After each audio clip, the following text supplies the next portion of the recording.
लाई दल हंगवा पियवा पेन्हबो न सड़िया सुन न राजा जी। लाई दल हंगवा पिया पेन्हबो न सड़िया सुन न राजा जी।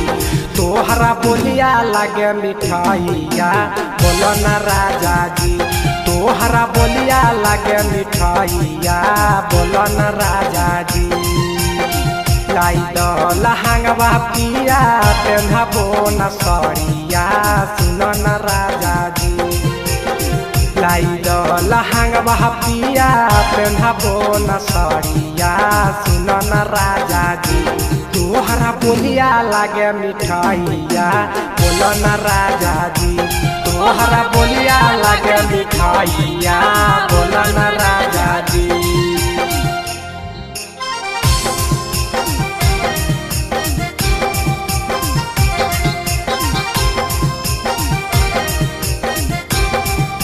तोहरा बोलिया लगे मिठाइया बोल न राजा जी।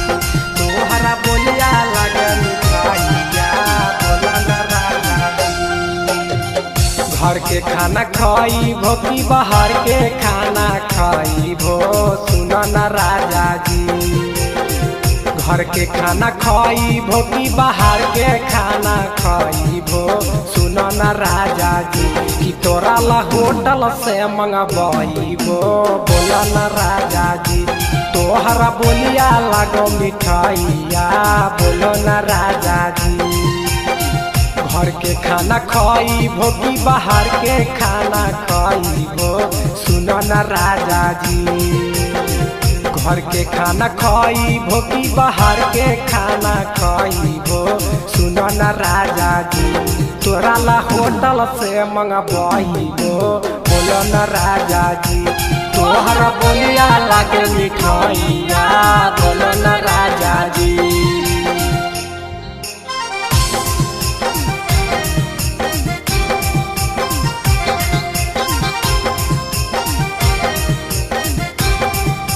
तोहरा बोलिया लगे मिठाइया बोल न राजा जी।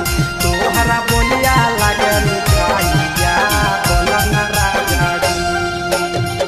घर के सेजिया सूता भो कि बाहर के सेजिया सूता भो बोल न राजा जी।